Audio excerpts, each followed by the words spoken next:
Servus aus der Königsklasse in München. Wo sind wir heute? Hi Michael. Grüße dich, Jochen Hi. Schweizer Arena. Was machen wir hier?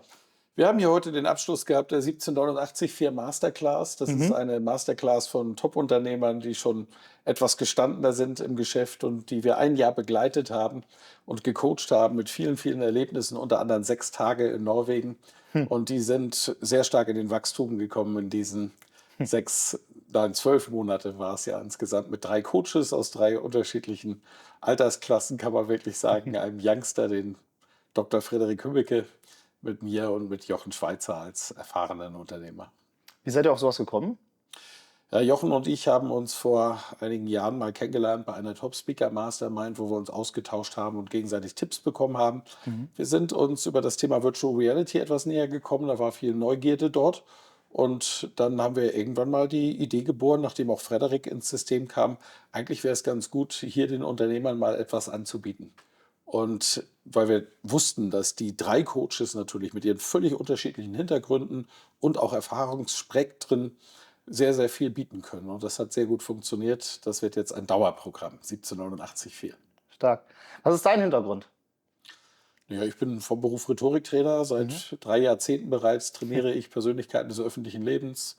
Viele Top-Speaker, immer mehr Influencer und Gründer kommen auch zu mir und bringe denen die Kunst des freien Redens bei. Influencer? Das auch. Das auch. Ja, die kommen nicht zu mir. Zu mir kommen die Influencer. Sehr cool. Genau, wie bist du darauf gekommen, Rhetorik zu lernen? Es ist das Wichtigste, die wichtigste Kompetenz. Ich war sehr früh in der Politik, dann einige Jahre bei der Bundeswehr, bin während der Bundeswehrzeit schon in die Wirtschaft hineingerutscht und habe sehr schnell festgestellt, dass die Leute, die sich ausdrücken können, die also das, was sie wissen und das, was sie können und auch das, was sie wollen, an ihr Gegenüber bringen, dass die es am leichtesten schaffen, Karriere zu machen mit noch ein bisschen Anstrengung dabei. Und später hat sich das deutlich bewahrheitet, als ich Außendienstteams trainiert habe als Führungskraft in meiner letzten Stellung als Angestellter. Dort sind die Leute, die sich der rhetorischen Werkzeuge bemächtigt haben, am schnellsten gewesen in ihrer Karriere. Also hast du selber gegründet, ne? Ja, Ja. klar. Sehr Warst du aber auch angestellt. Wie ist das so, angestellt zu sein? Für mich war es nicht sehr gut. Also in meinem letzten Anstellungsverhältnis hatte ich sehr viele Freiheiten. Erfolg macht frei. Umsatz schlägt alle Argumente, hat mein Chef auch immer gesagt, und ich konnte tatsächlich sehr, sehr viel freigestalten. Allerdings sind natürlich die Entfaltungsmöglichkeiten immer nur möglich im Rahmen der Firmenpolitik. Und da ich so gerne mit Menschen arbeite und denen helfe, Methodik, Didaktik ist eines meiner Hobbys, an Unterricht vorbereiten, durchführen und nachbereiten, war für mich dann relativ schnell klar auch, dass ich mich selbstständig mache. Und du hast ein eigenes Institut. Was macht ihr da genau? Wir haben sehr viel gemacht über die Jahrzehnte hinweg. Heute bieten wir nur noch Rhetoriktrainings an und das Institut vermarktet mich als Speaker, Keynote-Speaker für die Bühne. Ich eröffne Veranstaltungen oder schließe sie ab. Die Keynote ist ja der Schlüsselvortrag. Sie koordiniert meine Medienarbeit. Ich arbeite sehr viel fürs Fernsehen als Experte und analysiere dort die Reden von prominenten Menschen auf ihre Rhetorik, nur auf die Rhetorik und nicht auf die Inhalte.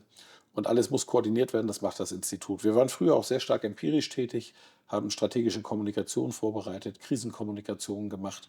Das mache ich heute nur noch im Notfall für Kunden, die ich sehr mag und sehr gut kenne. Was zeichnet dich denn als Person aus, als Mensch? Wofür steht ein Michael Ehlers? Ja, von außen betrachtet in der Tat ist die Selbstreflexion dort, wer bin ich, etwas, was ja für jeden Menschen sehr wichtig ist. Und meine eigene Sicht auf mich, die darf ich auch für mich behalten. Das, was mir von außen häufig zurückgespiegelt wird, ist, dass ich relativ angstfrei neue Projekte angehe. Und das ist auch ein Teil meiner Persönlichkeit. Ich habe einen hohen Enthusiasmus. Ich interessiere mich sehr viel auch für abstrakte Dinge und Konzepte, arbeite mich sehr gerne in Themen ein und mag es auch dort wirklich, wirklich tief zu gehen. Und wenn ich dann eine Idee habe, dann mache ich sie und setze sie um. Das hat mir viele Pleiten beschert in meinem Leben, aber auch ausreichend Erfolge, die übrig geblieben sind. Und daran habe ich unglaublich Freude, Dinge zu entwickeln und sie für die Menschheit nutzbar zu machen. Wie kommst du denn auf neue Ideen, Michael? Nimmst du einen Stift und einen Zettel und setzt dich hin und fängst an, was zu erfinden, oder wie kommt das? Ich habe meine neuen Ideen dort, wo sie jeder andere Mensch auch hat, auf dem Klo, an der Bar, während langer Autofahrten. Ich bin eine Eule, ich kann sehr, sehr gut nachts denken und teilweise auch vor dem Einschlafen, was dann dafür sorgt, dass ich nicht einschlafe. Und wenn ich eine Idee habe, habe ich mir sehr früh angewöhnt, diese auch aufzuschreiben und dadurch bleiben sie dann eben auch präsent. Ja, ich habe viele, viele digitale Notizbücher. Wie schaut denn so ein Standardtag dann bei dir aus? Es gibt keinen Ne? Standardtag bei mir. Nein, nein. Es ist, wenn ich Seminare habe, ich bin sehr viel auf Reisen. Ich habe in einem normalen Jahr 165 Hotelübernachtungen und die finden auf der ganzen Welt statt, weil ich auch meine Seminare in Europa mache und gerne dann auch mal ein bisschen weiterfliege. Auch für Coachings zum Beispiel mit einem Coachie mal nach Mexiko geflogen bin. Also einen Standardtag gibt es bei mir nicht, das könnte ich auch nicht. Das ist nicht meine Welt. Ich kann sehr gut entspannen, das musste ich etwas lernen und nehme mich auch wirklich mal 2, 3 Tage raus aus dem Business und lege mich zum Beispiel an einen schönen Strand oder in ein schönes Hotel. Und wenn ich arbeite, dann arbeite ich richtig. Was hast du da in Mexiko genau gemacht? Ja, es war ein Coaching für einen Coachie von mir, der ein paar sehr persönliche Themen hatte.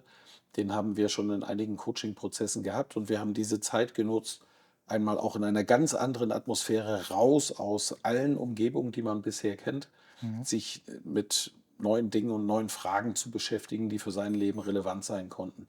Und das hat viel Freude gemacht und da sind wir sehr, sehr weit gekommen. Und da nutze ich dann auch sehr, sehr moderne Coaching-Methoden, die augenblicklich noch in der Entwicklung sind. Irgendwas war mit Psychedelika, ne? Ja, Was genau. war das? Ja. Vor 4 Jahren ist ungefähr ein Mensch auf mich zugekommen, ein Arzt, und der hat mir davon erzählt, dass es in Amerika einen neuen Supertrend gibt, nämlich das Coachen und das Therapieren mit psychedelischen Substanzen. Ich habe Mhm. darauf extrem negativ reagiert. Mhm. In meiner Familie gab es eine Drogengeschichte, die im Umfeld meiner Familie auch für sehr viel Chaos gesorgt hat. Und ich war also sehr kritisch, sogar feindlich der Sache gegenübergestellt.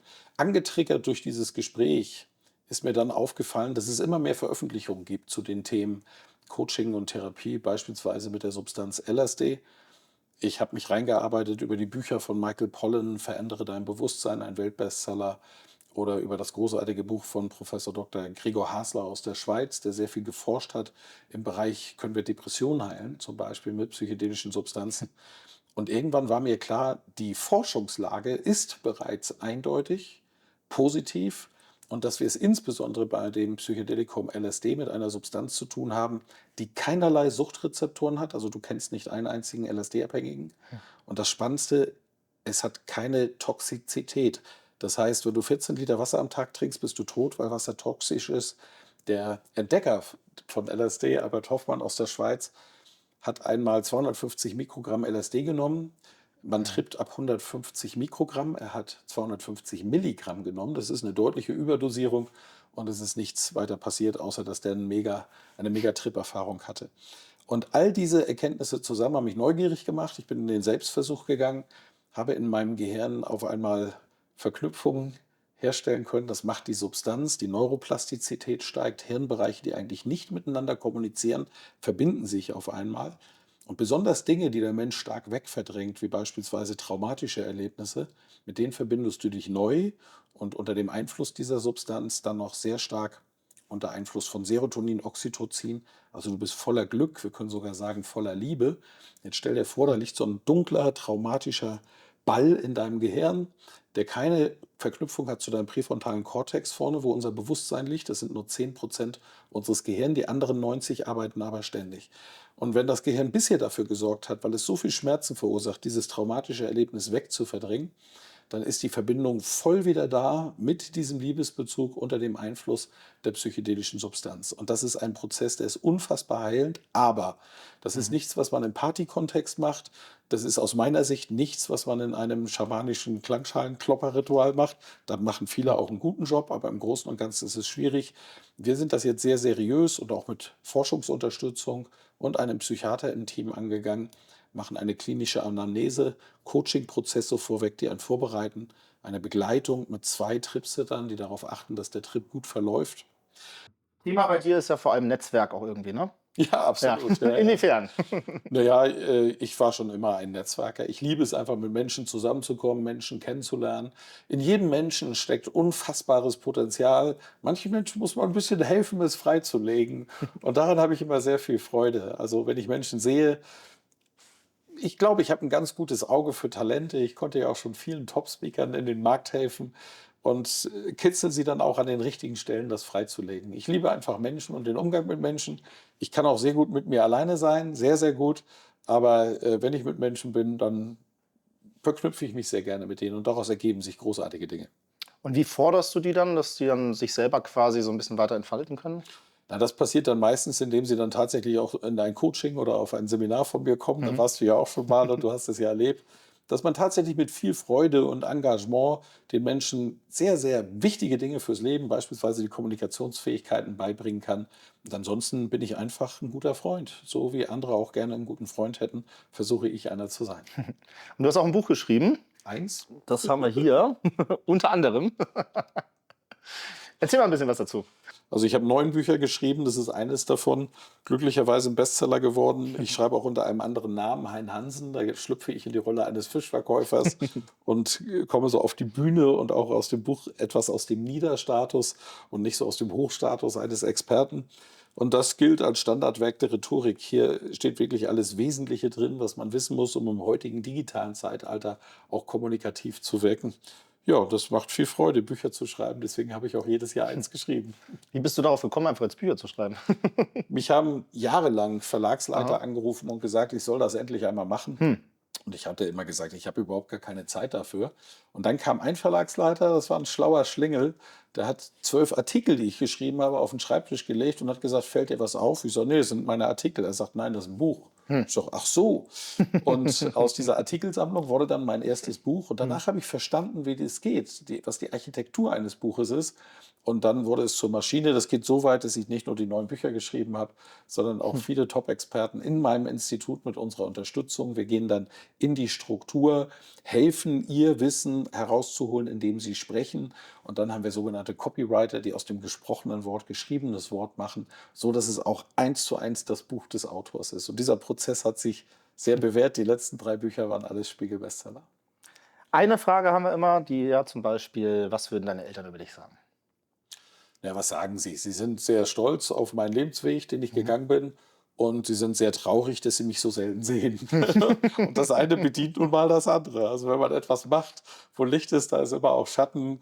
Meine Mutter sagt mir dennoch, dass ich ein guter Sohn bin, weil ich mich zumindest regelmäßig melde. Ja. Du bist ja auch viel auf Social Media unterwegs. Bist du da auch befreundet mit deinen Eltern zum Beispiel oder mit einem Nein, engen? nein, nein, Nee. die sind nicht im Social-Media-Zeitalter. Also meine Mutter habe ich dann vor Jahren mal auf WhatsApp gebracht und da kann ich ihr inzwischen Bilder schicken, Schön. was vieles einfacher macht, weil sie dadurch natürlich ein Stück weit in das Leben von mir und meiner Familie, meinen Kindern gucken kann. Und das findet sie sehr gut, aber sie sind nicht auf Social Media, nein. Ist auch gut so wahrscheinlich. Ja, alles okay. Also ich kann auch damit leben, wenn sie es wären. Mit meinen Töchtern bin ich dafür verbunden. Das ist viel wichtiger. Ja. Aber würdest du sagen, man sollte so als junger Mensch von heute weniger Social Media nutzen? Definitiv. Vor allen Dingen müssen die Eltern mehr Verantwortung übernehmen. Verantwortung ist ein Thema, ich habe jetzt die 50 überschritten, ich sehr, sehr kritisch reflektiere. Ich glaube, dass wir in der Erziehung in den letzten Jahrzehnten sehr viel falsch gemacht haben. Wir haben aus den Jungs zu sehr Prinzessinnen gemacht. Also wenn ich Jungs sehe, die mehr auf ihre Schönheit achten, als darauf, Verantwortung für ihre Karriere, für ihre Ausbildung zu übernehmen, dann habe ich damit Schwierigkeiten. Und das, was ein Mann machen muss im Leben, ist die volle Verantwortung für sich und für sein Leben zu übernehmen. Und damit kann er dann auch irgendwann mal die Verantwortung für eine Familie übernehmen. Und damit bist du dann irgendwann auch mal qualifiziert, Verantwortung in einem Unternehmen für andere Menschen zu übernehmen. Und für die Verantwortung braucht es immer 3 Dinge. Du musst die Verantwortung wollen, da hakt es schon bei vielen. Du musst es können, das ist die Handwerksausbildung. Du musst es wirklich lernen. Was muss ich wissen, um Verantwortung zu tragen? Wollen, können und am Schluss musst du es dürfen. Der Unternehmer darf es, weil er sich dieses Dürfen einfach nimmt. Und der andere im Konzern beispielsweise oder im mittelständischen Betrieb, der muss es sich erarbeiten. Aber Verantwortung macht glücklich, weil Verantwortung lässt dich lernen, dass du auch Fehler machen kannst, weil du falsche Entscheidungen getroffen hast, weil du noch nicht genügend Wissen und Erfahrung hattest. Aber dafür kannst du einstehen. Es macht Spaß, Fehler zu machen, wenn du die volle Verantwortung übernimmst. Wenn du aber als Mensch, wie es in unserer Kultur zu oft gelehrt wird, sehr gerne die Verantwortung auf andere wegschiebst, dann hast du ein Problem und kannst eigentlich auch nie glücklich werden. Weil dieses Verantwortung wegschieben, das passiert auch auf dem Prozess. Und Menschen, die etwas erreichen, die etwas machen, haben auch dann, wenn sie es erreicht haben, nicht das Gefühl, das war nur ich. Und ich kann nur jedem Menschen raten, volle Verantwortung für sich und sein Leben zu übernehmen. denn dann macht alles mehr Freude. Du hast dann ein stärkeres Gefühl der Selbstwirksamkeitswahrnehmung. Und das ist etwas, was wir Menschen können. Das sehen wir an Menschen, die viel, viel erreicht haben. Wir sind hier in der Jochen Schweizer Arena. Schau dir dieses Leben an. Und alleine diese Arena und die Firmen, die er gebaut hat, das ist auch jemand, der Verantwortung übernommen hat. Und schau dir mal seine Bekanntheit an. Die kriegt er ja nicht geschenkt, sondern die hat er sich erarbeitet über seine Wirksamkeit, über das, was er macht und dann Impact gebracht hat. Und das kann jeder Mensch. Und ich würde mich freuen, wenn wir da Zugang zu finden und weniger Angst hätten vor Verantwortung. Wunderschön. Vielen Dank, Michael. Sehr gerne. Hat sehr gefreut. Dankeschön.